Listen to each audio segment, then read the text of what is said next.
ProEsport. Informação com qualidade de vida. A corrida de rua é uma das modalidades que mais crescem no Brasil e no mundo. E a variedade de provas é gigantesca. Provas de 3, 5, 10, 15, 21 quilômetros, maratonas, ultramaratonas, provas à noite, provas trail, enfim. Tem para todos os públicos e todos os gostos. Mas você já pensou como que deve ser a alimentação antes de uma prova? Será que a distância que você vai correr interfere no tipo ou na quantidade de comida ingerida no dia anterior, na semana anterior? E durante a corrida? Devemos beber água, isotônico, tomar gel, melzinho? Para responder essas e mais questões, convidei a nutricionista Melina Sanmartin. Formada pela Universidade Federal da Bahia, com pós em Nutrição Esportiva Funcional, especialista em Fisiologia do Exercício e certificada internacionalmente em Nutrição Esportiva pelo American College of Sports Medicine. Ela hoje atua na área esportiva com foco em performance, saúde intestinal e longevidade. E como se isso tudo não bastasse, nas horas vagas ainda é triatleta e corredora. Você pode acompanhar a Melina e seu trabalho através do Instagram, no @melinasanmartin. Termina com N, hein? E não se esqueça de seguir também o @proesport.cast e compartilhar esse episódio com todos os corredores e corredoras que você conhece. Sem mais delongas, bora para nossa conversa.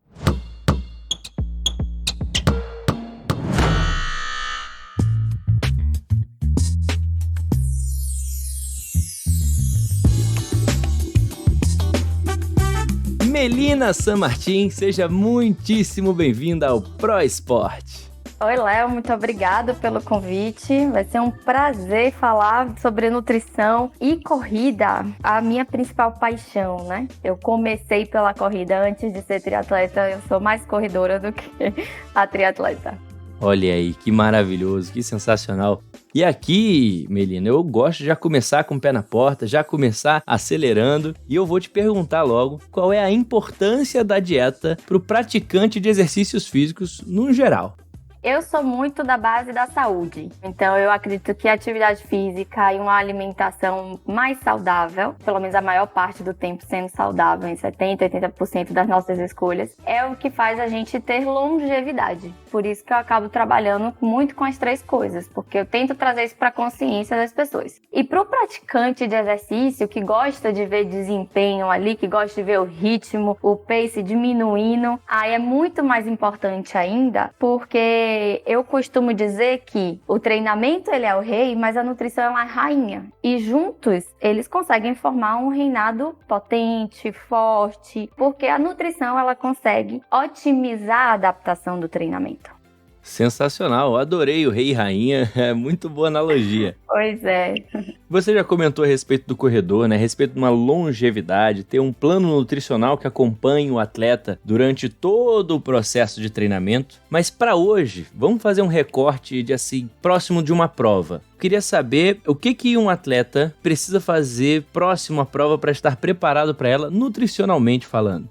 Então, Léo, a nutrição ela me permite fazer diversas coisas, né? Então, o que eu hoje trabalho muito é a questão da periodização nutricional. Muitos aqui já devem ter escutado falar nisso, né? Afinal de contas, estou lidando diretamente com os treinadores. E assim como existe a periodização de treinamento, existe também uma preparação para linkar com essa periodização de treinamento de vocês. Então, eu costumo me fazer algumas perguntas e às vezes eu levo isso também para o corredor. Por exemplo, qual é a data do evento? Como é que vai ser o tempo, né, que a gente tem para poder fazer as adaptações neuromusculares e psicológicas para ter o rendimento e o resultado esperado do atleta. Outro ponto que eu também levo em consideração é quais são as lacunas que eu preciso preencher, que precisa melhorar naquele atleta para poder ele ter sucesso. E a duração de cada fase dentro dessa periodização. Quais são as decisões do treinamento, quais são as recuperações dos treinos longos que a gente vai precisar otimizar. E aí é que entram todas as intervenções nutricionais. Com esse cenário todo preenchido, eu consigo montar as estratégias. E aí a gente pode ir desde treinamentos em jejuns, desde otimizar, por exemplo, o uso de glicogênio muscular, se a pessoa tiver 2 treinos ao longo do dia, dia. Tem uma estratégia que eu gosto muito, que é o Sleep Low, que a gente consome uma quantidade um pouquinho maior de proteína na noite anterior de um treino mais específico. Então aí a gente começa a brincar um pouco com as estratégias que a nutrição tem hoje em dia de relato. Sensacional. Então a gente consegue periodizar também essa nutrição pensando em todos os processos de treinamento daquele atleta. É isso? Exatamente, pensando em cada etapa que esse atleta ele vai passar, né? Seja mesociclo, microciclo, masociclo. Depende do período que ele esteja, eu consigo sim pensar nessas estratégias para, por exemplo, melhorar a resposta muscular, para desenvolver um pouco mais de potência, já que a gente pode, sei lá, utilizar um pouco mais do sistema ATP-CP, entendeu? Ou então o glicolítico. Depende muito do que o treinador tá pensando naquele momento pro atleta. Sou eu que me adapto a vocês. A verdade é essa. Perfeito.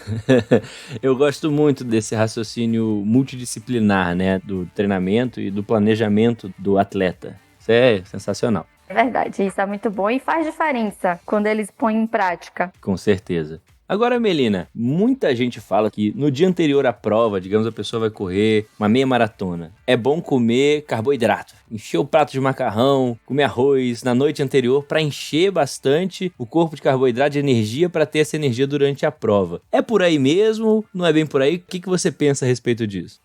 Vou logo desmitificando porque eu não gosto dessa refeição única, cheia de carboidrato e a pessoa negligencia o dia inteiro, entendeu? As recomendações, inclusive do American College of Medicine, eles trazem dizendo que dia antes da prova a gente já pode começar a fazer esse carregamento de carboidrato que é o tão famoso carbo load, né? Pode fazer 7, 6, 5, um dia antes, depende do quanto esse atleta está preparado e do quanto ele consegue suportar de carboidrato no estômago para digerir isso tudo ao longo do dia. Ou seja, o que eu chamei ele de preparado treinado é quanto ele consegue armazenar de glicogênio naquela musculatura, porque tem atletas que podem fazer 400 a 800 gramas de glicogênio ali no músculo. Então a gente tem que ter um pouco desse feeling, entender como é que o atleta está respondendo ao treinamento, e aí a gente vai pensando qual vai ser a melhor estratégia dele, tá? Porque se você parar para pensar na recomendação do American College, ele me traz um intervalo também muito grande. Ele diz que você pode usar de 5 a 12 gramas de carboidrato por quilo por dia. Se a gente pegar, por exemplo, uma pessoa de 70 quilos e botar 12 gramas de carboidrato para um dia dessa pessoa, são 840 gramas de carboidrato. Vai fazer um estrago na despensa, né? Pois é, entendeu? Haja macarrão para dar conta. Pois é. Então, assim, o que é que eu gosto de fazer? Eu olho para a saúde intestinal da pessoa, vejo quais são aquelas lacunas que eu falei inicialmente, né? Que eu preciso reparar e cuidar, para assim montar a melhor estratégia, para que ele não tenha nenhum desconforto gastrointestinal, que é muito comum. Sim, verdade. Eu gosto sempre de dizer, quando as pessoas vêm me perguntar, Léo, pra treinar uma coisa ou outra é melhor fazer assim ou assado? Eu digo sempre, depende. E eu digo que quando você responde depende, você nunca está errado. Depende é uma resposta que não está errada para nada. E pelo visto isso vale também para a questão nutricional e vai valer para todas as áreas da saúde, né? Depende é sempre uma resposta que não está errada. Isso é verdade, Léo. Agora eu vou fazer um acréscimo para você. Existe sempre alguma resposta que a gente pode dar pensando num padrão geral. É óbvio que a gente não vai olhar para o específico, né? Porque como eu falei, existem lacunas que são individuais e enfim, não tem como mudar isso. Mas, por exemplo, quer ver uma estratégia que eu uso muito para quem faz meia maratona e que eu consigo subir quase 1 grama de carboidrato no dia, na distribuição do dia, sem mexer muito nas refeições. Adicionar 2 garrafas de isotônico, né? Eu tenho uma marca queridinha, mas não vou falar aqui, não vou fazer isso no seu podcast. Mas você pode usar 1 garrafa de isotônico ou 2, né? Dependendo do peso dessa pessoa ao longo do dia. E aí eu já consigo subir essa quantidade de carboidrato para preparar ela para uma meia maratona no dia seguinte. Entendeu? Maravilhoso. Uma forma simples, né? Em que não vai ser uma quantidade absurda, uma comida que a pessoa até não está acostumada e que pode até interferir no dia seguinte, no dia da prova, né? Exatamente. Por isso que eu falei pra você, eu não sou fã dessa refeição única pontual. E inclusive, desculpa os treinadores que correm, mas abomino a pizza porque ela é riquíssima em gordura. E na semana pré-competição, na semana inteira da maratona ou da meia maratona, a gente tenta reduzir ao máximo o conteúdo de fibras e o conteúdo de gordura. É um plano alimentar praticamente de só e somente só carboidratos, com uma porcentagemzinha ali bem baixinha de proteína, porque proteína também aumenta a saciedade, ou seja, ela também lentifica um pouco esse esvaziamento gástrico.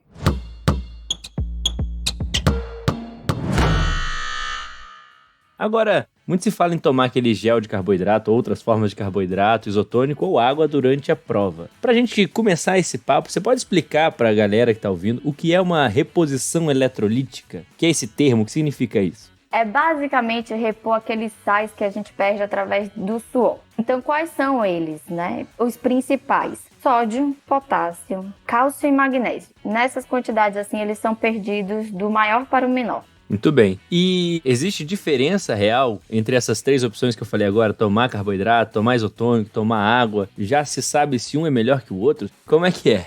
Existem tecnologias hoje, né, de ser diluído em água já. Tem o hidrogel, que o Eliud usou, da marca Martin. É o único que eu conheço que tem essa tecnologia do hidrogel, que dá um conforto gástrico um pouco maior, porque a liberação do carboidrato ela vai ser um pouco mais lentificada. Porque no momento de atividade física, todo o nosso sangue, ele não tá indo para o intestino, né? Ele tá poupando o trabalho, ele não quer que chegue para lá, né? Ele quer oxigenar a musculatura. Então, existe essa tecnologia, né? Aqui no Brasil, acho difícil de encontrar ainda. E os outros géis que existem, tem uns que são mais diluídos, tem outros realmente que são mais na consistência de gel. Existe um melhor do que o outro? Existe. Aquele que funcionar contigo. Sabe? É bem simples assim. Eu costumo dizer que a gente precisa testar, né? Eu cobro dos meus atletas feedback dos treinos longos, me falar o que é que tá acontecendo, o que é que foi feito, né? Se deu bom, se não deu bom, se sentiu algum desconforto gastrointestinal, o que foi que aconteceu, qual tipo de Zé usou, quais momentos usou, se conseguiu usar dentro da orientação que eu passei. Isso tudo vai fazer a diferença na hora de montar a estratégia individual. Tem paciente meu que por exemplo, só corre com gel. Tem paciente meu que prefere levar diluído, porque hoje a gente já encontra blends de carboidrato no mercado, né? Em pó. Tem gente que prefere levar, a galera da trilha gosta muito, né? Porque leva camembert, leva toda a estrutura, leva o cinto, então eles gostam muito de utilizar isso. E tem outros atletas meus que gostam da rapadura, de uma tâmara, de comer mesmo durante a corrida, entendeu? Então, a estratégia, na verdade, é aquela que melhor se encaixe para você. Qual é o meu papel nesse contexto? Os atletas podem pensar, é só então ir testando e ver o que é que vai dar bom para mim. Não, porque também tem uma recomendação para melhora de desempenho, para a gente fazer manutenção de glicemia durante a atividade física, né? Para a gente não perder performance, para a gente não ter hipoglicemia de rebote, né? Pra gente não ter nenhum efeito negativo que a gente não quer durante a corrida. Então, tem uma recomendação de 30 a 60 gramas por hora de exercícios, em exercícios de até 2 a 3 horas, e exercícios acima desse tempo, a gente pode pensar em utilizar 90 a 120 gramas de carboidrato por hora. Então, por exemplo, o povo corre uma meia maratona aproximadamente 2 horas. Então, aí a gente pode pensar que essa pessoa ela pode consumir entre 30 a 60 gramas de carboidrato. Porque existe um intratreino ali que já faz uma glicemia de manutenção nos primeiros minutos iniciais. Existe uma recomendação para consumo de água durante a prova, quando sente sede, antes de sentir sede, a cada X tempo, ele é liberado? Como é que funciona isso? Essa parte de hidratação é meio, não vou dizer confusa, mas tem bastante discussão nisso na literatura, né? Porque alguns autores levantam a bandeira de que é para ser ad libitum, ou seja, na vontade do atleta. Aí tem uns que levantam a bandeira dizendo não dá para ser assim, porque quando a pessoa começa a perceber sede, porque a desidratação já começou, então ela tem que vir hidratando antes. Então, o que é que eu faço na minha prática, né? Eu oriento. Existe uma quantidade de 150 a 250 ml por cada 15 a 20 minutos. O que é que eu fiz? Peguei uma média desses cálculos, né? Algo que fosse viável, porque como eu sou praticante, eu sei que a gente às vezes não consegue consumir o volume necessário, tanto de água quanto de gel. Então, eu fiz alguns testes comigo mesma, né? De tipo, se eu levar o volume total que é recomendado, se eu vou lá levar o mínimo, o que é que vai sair? E foi anotando isso. E aí eu cheguei num valor que eu pensei assim, esse valor é ok, né? Funciona bem. Algumas pessoas vão conseguir, outras vão demandar mais. Nesse feedback é que eu vou ajustando. Então, qual é este valor? É o de 600 ml por hora de exercício. 600 ml por hora de exercício. Muito bacana, e achei ótimo que você já respondeu minha próxima pergunta, que era se a distância da prova tem relação com essas estratégias de reposição e tudo mais, e você já botou valores relacionados à hora de exercício. Se a pessoa vai fazer uma prova de 5 horas de duração, vai ser esse mesmo valor por hora de exercício, né? Ou varia esse número, quanto mais longo for a prova, aumenta a quantidade, diminui ou não, mantém esses exemplos que você deu. Mantém. O carboidrato muda, que lembra que eu te comentei que a partir de umas 3, 4 horas de exercícios a gente já pode pensar em subir para 90, algumas pessoas que toleram mais a gente pode subir até 120. E aqui eu fico alerta, muito cuidado com essa subida de carboidrato, porque carboidrato causa diarreia osmótica, então você pode querer aumentar de vez achando que você vai super performar, mas sua saúde intestinal tá péssima, você não fez essa correção, e aí pode causar uma diarreia durante o treino. Perigoso. Bem perigoso, né? Por isso que é importante a nutricionista para os praticantes de exercício, principalmente para corredor. Uhum. Mas sim, aí além disso, o que é que muda, né? A gente quando vai pensar na maratona, principalmente a ultramaratona, a gente já começa a pensar na reposição dos eletrólitos, né, que você comentou antes, e também num pouquinho de aminoácido, porque existe uma via da arginina com a glicose que a gente consegue captar um pouco mais de glicose ali. E alguns estudos mostram que a partir de 15 gramas mais ou menos ali de BCA intratreino para esses treinos longos de 4, 5 horas, a gente consegue fazer como se fosse uma manutenção do sistema imunológico, como se a gente desse suporte com o sistema imunológico ofertando esses aminoácidos que são essenciais. Uma coisa que eu tô achando muito interessante na nossa conversa é que a pessoa que tá ouvindo, né, a gente consegue perceber a importância da prescrição, do treinamento, da periodização, porque tudo que você tá falando, né, a respeito de hidratação, de reposição, a gente vai testando durante os treinos, né, vai testa no longão, testa nos treinos mais próximos da prova, né, pra no dia da competição mesmo, a gente ter a estratégia mais assertiva. Isso vale pra nossa parte como treinadores, né, a parte fisiológica, vale para a sua parte nutricional. Acho muito bacana deixar claro essa importância de realmente ter não só uma prescrição, mas um feedback de todos os treinamentos, né? Eu acho isso de suma importância, Léo. Porque, assim, se os treinadores ficarem atentos e cobrarem isso dos atletas, a gente consegue ter um resultado maravilhoso com eles. Eu vou atrás, inclusive até tem pacientes meus que eu arrisco o tempo e normalmente eu acerto. Não querendo me gabar, mas né, é para você ter noção do nível do conhecimento do meu atleta, para saber o quanto ele pode de fato suportar o que eu tô prescrevendo.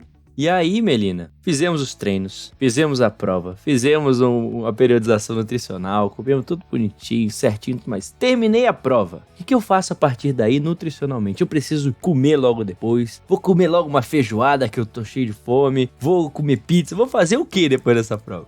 O que a gente pode fazer logo depois, né? Se hidratar adequadamente. Tem pessoas que acabam desidratando de uma forma significativa. Uma forma bacana de ver isso, que é bem rápida, e se o treinador quiser levar uma balança, o atleta ele pode se pesar antes e depois e ver qual foi a diferença do peso dele do início pro final. De preferência sem a camisa molhada. Tira a camisa molhada e aí se pesa.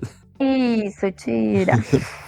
O ideal era você se pesar exatamente como você se pesou antes. Tá. Só que eu sei que isso também, no dia lá da competição, é um pouco difícil. Então, a gente acaba trabalhando com o que tem de fato, né? E aí, esse é um bom parâmetro pra gente ter noção se a gente perdeu mais de 2% do peso. vamos lá, ele pesou 70 quilos antes de sair. Aí, quando ele voltou, ele tava lá com 78.600 a menos. Aí ele já devia ligar o alerta dele de que estou desidratando. E aí é por isso que é crucial repor essa água perdida, tá? Então esse primeiro ponto que eu chamo a atenção dos meus atletas, fazer a reposição adequada de água e dar prioridade a alguma fonte de proteína. Porque a parte do carboidrato é muito fácil de ser reposta, né? Mesmo quando a gente esquece da nutricionista no pós-competição, a gente repõe muito fácil o carboidrato. E eu fico um pouco despreocupada porque eu tenho até 72 horas de recuperação muscular. Então, se o meu paciente garante água e uma fonte de proteína, e normalmente ou eu indico ao próprio whey protein mesmo com cacau, que ele é um antioxidante maravilhoso, né, para reparação tecidual, ou eu recomendo os recoveries, né, que a gente tem. E tem recovery tanto 4:1 quanto 2:1. O que é que varia, né? Você pode estar aí me perguntando, assim como os treinadores também podem estar me perguntando. O que vai variar com a recomendação do 4:1 e do 2:1 a depender do objetivo desse atleta. Por exemplo, aquela foi a prova-alvo dele, né? Ou não? Se não foi, qual é o objetivo agora? Ele precisa emagrecer, ele precisa mudar o percentual de gordura, ele precisa só performar? Se for só performar, coloca o 4:1. Se for emagrecimento ou mudança de composição corporal, dá uma segurada nessa quantidade de carboidrato, faz um 2:1 ou até só whey protein com cacau. Achei interessante você comentar essa importância da hidratação, porque realmente, né, eu vejo muito isso. Termina a prova, o pessoal vai tomar sua cerveja, vai tomar a cachaça, alguma coisa, e cerveja desidrata mais ainda, né? Gente, cerveja faz uma coisa que se as pessoas tivessem um pouco mais consciência, eu acho que elas não fariam nas primeiras horas, pelo menos nas primeiras 4 horas pós essa atividade extenuante. Que é o quê? Para pensar, uma das coisas que mais corredor quer é correr forte, né? O que é que faz a gente correr forte? Músculo, né? Quando eu faço isso, eu vou para uma atividade extenuante e que meu corpo tá ávido por receber nutrientes para poder gerar síntese proteica, e aí eu vou lá e boto um álcool para dentro, ela barra a sinalização da mTOR, que é a principal substância, a principal via para poder gerar essa síntese proteica. Então eu acabo jogando fora, né? Um trabalho que foi feito, porque eu quero beber.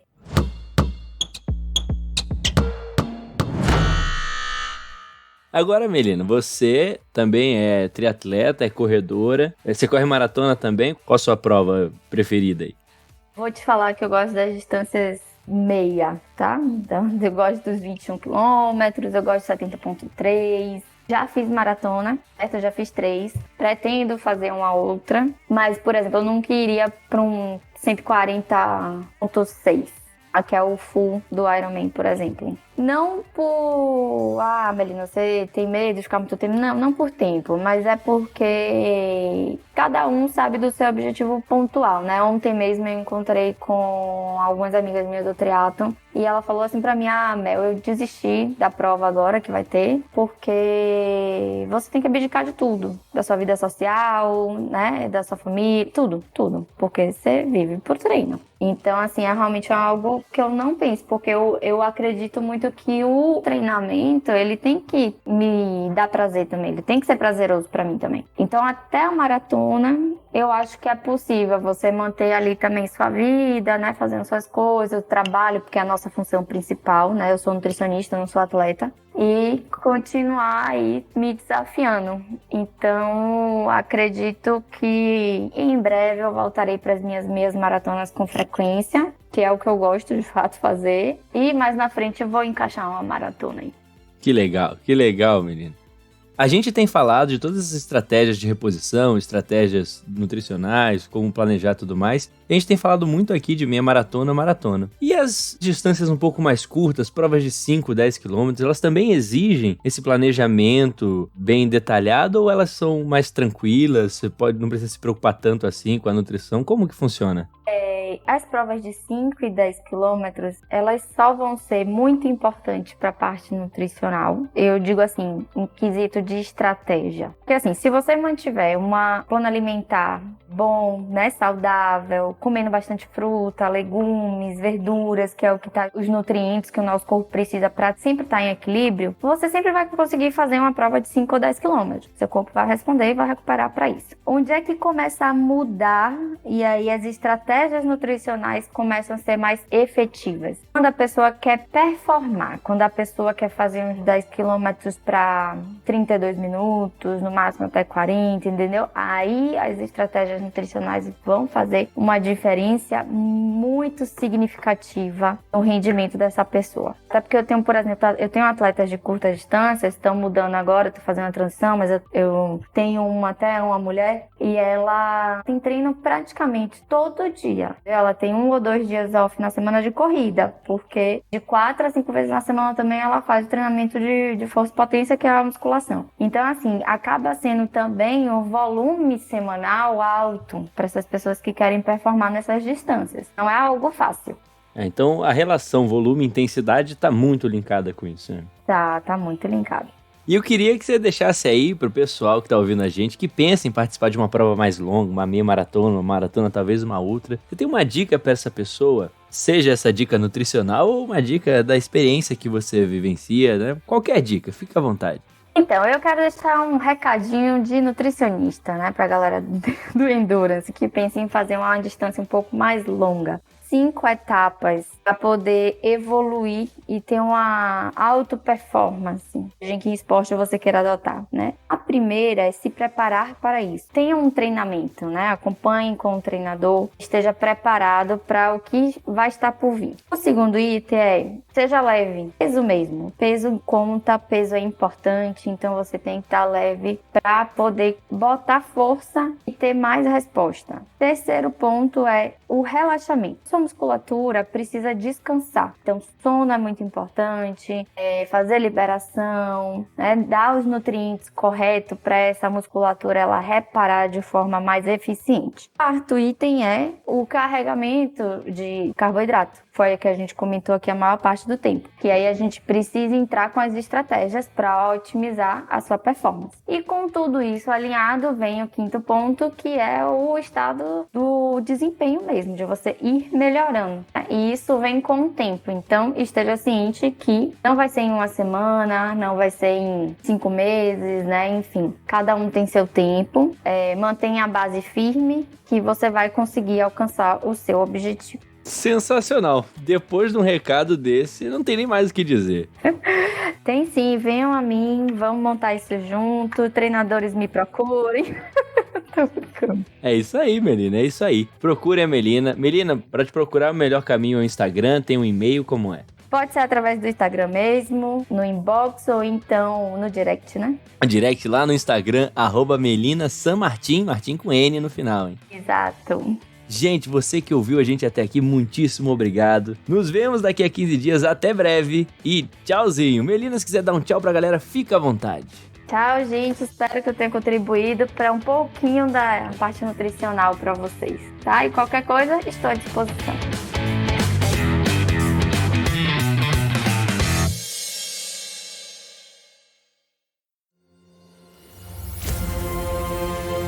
Este programa foi editado pela Grimório Podcasts.